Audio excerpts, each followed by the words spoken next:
Bienvenidos al podcast La antropología en tiempos del coronavirus, proyecto coordinado por la doctora en enología Neira Alvarado Solís, profesora investigadora del Colegio de San Luis.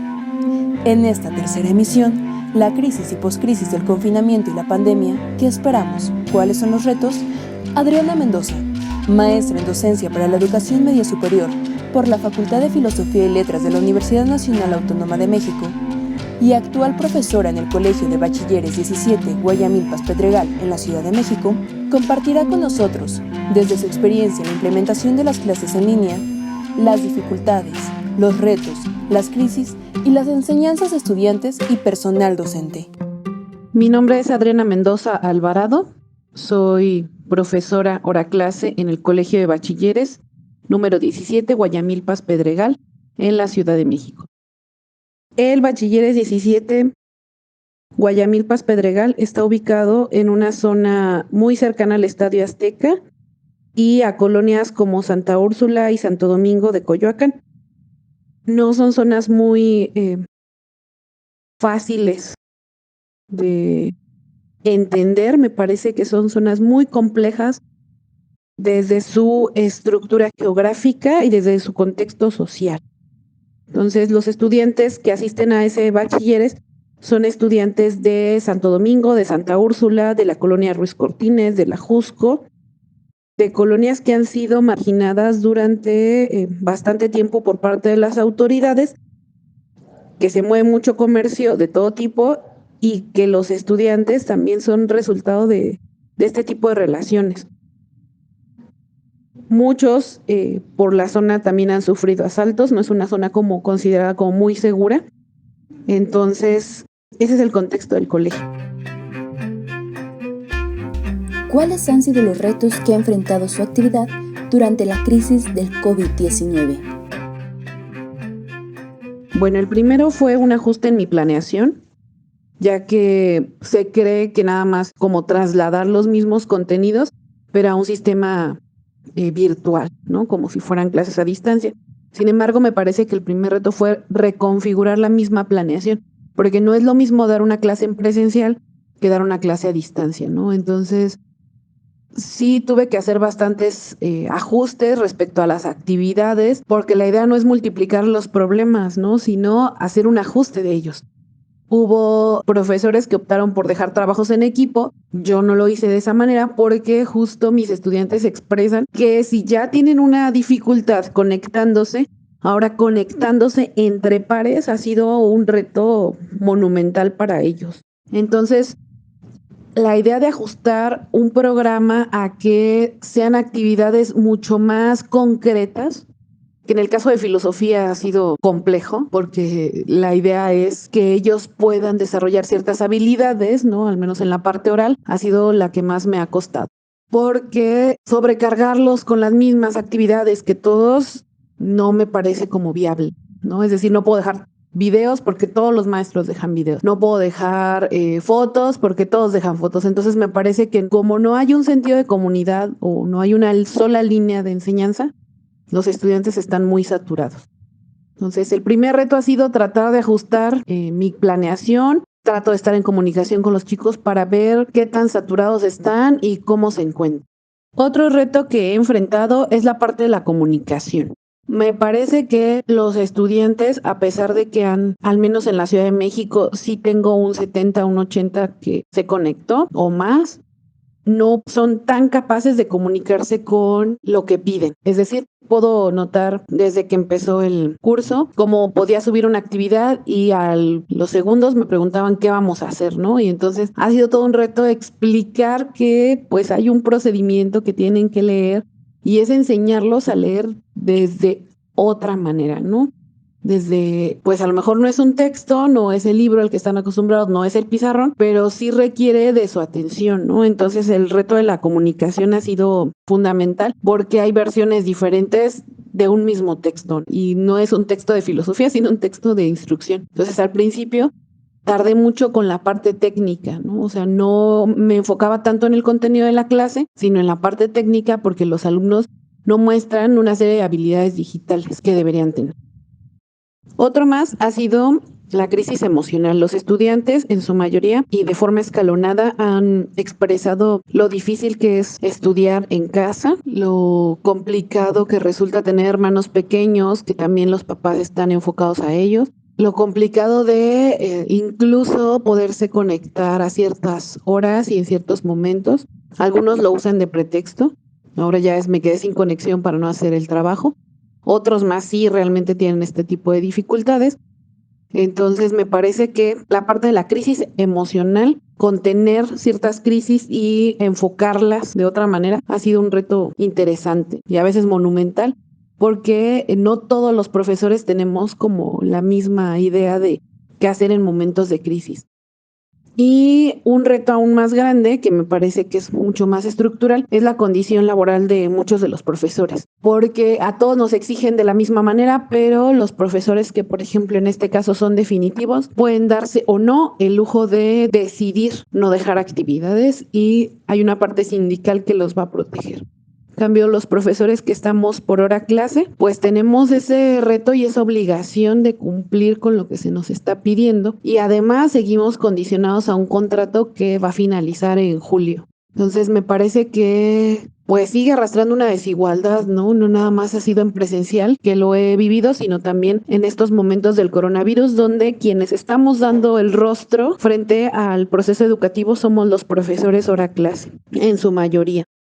También justo otro reto ha sido, pues el acercamiento que tiene el director, los jefes de materia ha sido muy escaso. Y también provoca una inquietud respecto a sus funciones, porque los que estamos sacando el trabajo adelante han sido los profesores y han sido los estudiantes. Y quienes estamos replanteando esta existencia frente a esta realidad, pues somos nosotros. Me parece que también las autoridades educativas, no sé cuál ha sido su papel realmente en estos momentos, porque su ausencia se nota, ¿no? Y se nota en tanto en que no resuelven problemas concretos de estudiantes, como no están resolviendo problemas concretos de los docentes.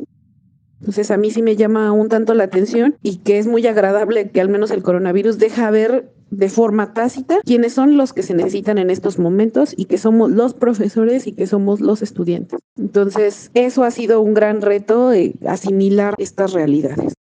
Otro reto ha sido la parte familiar también de los docentes. Al menos en mi contexto yo no tengo hijos, entonces has facilitado de alguna manera estar interactuando con los estudiantes, pero muchos de los compañeros docentes sí refieren como esta dificultad de tener hijos y además trabajo, ¿no? Sin embargo, pues también existe una parte familiar, no necesariamente el tener hijos te limita a cumplir al 100 tus actividades. Me parece que hay un reto fundamental en el día a día, en tu familia, porque deja ver de alguna manera cómo te has desapegado de ellos, ¿no? Y cómo esto también tiene una repercusión en las clases. De alguna manera el hecho de estar 24 horas con tu familia como profesor implica pues involucrarte con tu familia y a la vez también querer continuar con tus responsabilidades. Entonces la parte familiar ha sido, al menos en mi actividad, muy confuso, ¿no? Muy confuso el decidir a veces pues también querer involucrarte al 100 con tu familia y dejar un tanto las actividades, pero al final es un reto que también los estudiantes están enfrentando, ¿no? Muchos de ellos expresan en diferentes momentos de la clase, pues cómo los papás buscan que los ayuden a las labores domésticas, cómo los papás buscan que los ayuden en otro tipo de situaciones cuidando al hermanito, que claro que lo entiendo, ¿no? Y me parece que muchas veces carecemos de este tipo de empatía frente a las situaciones familiares que ahora se han colocado en número uno y que les pedimos que coloquen en número uno las actividades académicas. ¿Cuál es el aporte de su actividad frente a estos problemas contemporáneos? Aportó de inicio una reflexión total sobre el sistema educativo y en especial sobre la asignatura de filosofía, porque muchos de los compañeros profesores de filosofía se han negado al uso de la tecnología, al menos en media superior, como algo fundamental, ¿no? Parece que el enemigo siempre había sido la tecnología y el enemigo había sido a combatir a nuestros estudiantes que se la pasaban un momento importante de su día frente a las pantallas. Para mí fue interesante porque El uso de la tecnología, yo le había apostado desde hace mucho a herramientas que pudieran ayudar a los estudiantes a repensar desde ese contexto, ¿no? Entonces me parece que ese fue para mí un momento fundamental, ver cómo efectivamente algunos de los compañeros están aprendiendo a la par con los estudiantes y entonces claro que va a ser muy difícil que el estudiante logre un buen resultado, un buen aprendizaje, si el docente está aprendiendo a la par con él, ¿no? Lo primero de esa reflexión fue eso. Lo segundo, pues que se nota una desigualdad muy marcada respecto a algunos estudiantes de otros. Hay quienes puedo notar su autonomía respecto a las actividades y hay otros estudiantes que han sido demasiado guiados y llevados de la mano por parte de los maestros, que dificulta que tengan esa autonomía para decidir cómo hacer las actividades, qué tipo de creatividad se está pidiendo en estos momentos. Eso es, por un lado, la parte de la reflexión, donde noto que hay estudiantes que sí son capaces de autogestionarse y hay otros que el sistema no les acomoda, no porque no entiendan la tecnología, no porque tengan alguna otra dificultad, sino porque están acostumbrados a que les digan qué hacer y cómo hacer. Otro aporte justo es en la parte institucional. Me parece que se puede hacer una crítica a las instituciones respecto a, pues que hay una infraestructura interesante del Colegio de Bachilleres, pero que no se le ha invertido a crear una plataforma para momentos de crisis, ¿no? No tenemos una plataforma que facilite aulas virtuales para los maestros, para los estudiantes y que desde el inicio tengan ese acceso al aula virtual para que como profesor no tengas que estar recolectando correo por correo de tus estudiantes o ellos anden como locos buscando correos de los maestros. Entonces me parece que esta crítica hacia la institución es muy válida y que tendría que replantearse la misma institución cuál es la finalidad. También parte de la reflexión respecto a la institución, pues que no somos un grupo de docentes que trabaja en colaboración, ¿no? No es una comunidad de docentes, lo cual no ha permitido tener una idea muy clara de qué perfil de estudiante queremos, qué perfil de mexicano citadino queremos, lo cual tiene muchas dificultades al momento de interpretar los planes de clase, de interpretar los programas y de interpretar a quienes estamos formando. Entonces sí hay un desconocimiento de muchos profesores, pero tampoco es que busquen un sentido de comunidad donde podamos intercambiar estas ideas. Y eso lo dejó ver claramente el COVID-19. Llegan estos momentos y es cada quien como pueda. Y me parece que eso no ayudó mucho a los estudiantes. Otra aportación que me ha gustado bastante, al menos en el contexto en el que estoy, muchos de mis estudiantes sí han cumplido con las tareas, hablo de un 70, un 80% según el grupo que me ha entregado sus actividades y que las ha hecho de forma pues aceptable, ¿no? Satisfactoria. ¿Qué es lo que han aprendido ellos? Puedo notar una diferencia de cuando empezó la cuarentena, de cómo escribían, cómo se dirigían en un correo, cómo intentaban expresarme algo y su dificultad, al menos hasta en un correo, era muy básica. No tenían los medios, no podían redactar oraciones muy coherentes que a pesar del nivel, un segundo semestre, un sexto semestre, pues deberían tener, parecía que carecían de esa vía de comunicación por lo escrito. Pero conforme pasan las semanas, y como no nada más conmigo tienen que hacer escritos, no nada más conmigo tienen que escribir correos o dirigirse, he visto un cambio fundamental en la manera de cómo se dirigen mejor a partir del lenguaje, ¿no? A partir del lenguaje escrito. El mexicano es muy bueno hablando y dando discursos, pero al momento que se le pide escribir algo como una simple queja, le cuesta mucho trabajo. Entonces, a mis estudiantes que, por ejemplo, han tenido dificultades con maestros, sí les pido redáctame o relátame algo y vemos qué se puede hacer, ¿no? Entonces, hasta de una relatoría lo han hecho mejor, ¿no? Mejor que cuando estábamos en clases presenciales. Entonces, me parece que ahí hay una cualidad bien importante a resaltar, que es que ellos se expresan mejor ahora. Ya no nada más es el uso de la tecnología para mandar emoticones, sino han aprendido a expresarse.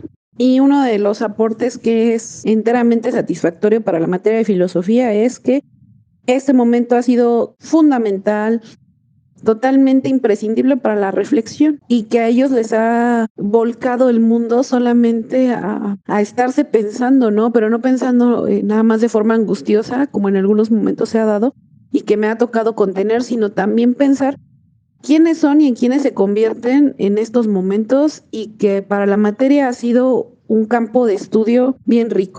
Entonces me parece que, al menos desde el lado de la filosofía y de las asignaturas que yo imparto, ha sido de los momentos más únicos en su existencia y que nos tiene que dejar una enseñanza del tipo que sea, ¿no? Pero creo que va más en pro de saber quiénes somos realmente, cómo estamos conviviendo con nuestra familia, qué vínculos tenemos con esta familia, quién es nuestra familia, porque al menos en la Ciudad de México pasas muy poco tiempo con tu familia realmente, y la realidad de ellos es que también sus padres están quedando muchos sin el ingreso porque son comerciantes, porque no es una zona fácil. Entonces me parece que ese es un aporte fundamental y que la filosofía les está dando herramientas, y eso es lo más satisfactorio, al menos desde este lado. ¿Cuál sería el escenario de su actividad en la postcrisis del coronavirus? No sé qué tanto mis estudiantes vayan a optar por recuperar lo ya perdido durante este tiempo, porque para algunos no ha sido fácil, para otros lo han cumplido medianamente, pero para algunos más que estuvieron al corriente, me parece que lo que extrañan es el cuerpo del otro, más que las clases, más que la materia. Entonces sí es complicado repensar esto porque pues conlleva muchas situaciones, ¿no? Como qué tanta importancia le dábamos antes a los medios virtuales para comunicarnos y que nos han salvado ahora, pero qué tanto es lo que extrañamos a los otros, el sentir al otro, ¿no? Entonces me parece que lo que se pueda compartir en esta postcrisis es replantearme mi relación realmente con los otros y qué tanto necesito de estos lazos afectivos y de estos vínculos de los que no pueden prescindir mis estudiantes. ¿Qué es lo que extrañan realmente de la escuela? Y finalmente, ¿qué puedo compartir para la postcrisis del coronavirus? Bueno, algo que me hace ruido dentro de el regreso a la nueva normalidad es justo tenemos esta dicotomía considero que tengo esta dicotomía entre si mis estudiantes van a tomar un partido por las actividades académicas como lo han hecho ahora de alguna manera, o van a retomar el extrañar las corporalidades de los demás. Es decir, si lo que buscan realmente al regresar a la escuela es al otro, ¿no? Al otro en tanto que un ente físico, al otro que los va a abrazar, al otro que los va a escuchar, pero escuchar cuerpo a cuerpo, ¿no? Entonces a mí me inquieta un tanto esto porque considero que para la postcrisis va a ser fundamental el acercamiento con el otro. Agradecemos a Adriana Mendoza sus atinadas observaciones en materia de educación referentes a la situación estudiantil y del personal docente ante las clases en línea. Esto fue la antropología en tiempos del coronavirus. Nosotros los esperamos la próxima semana en nuestra 4ª emisión.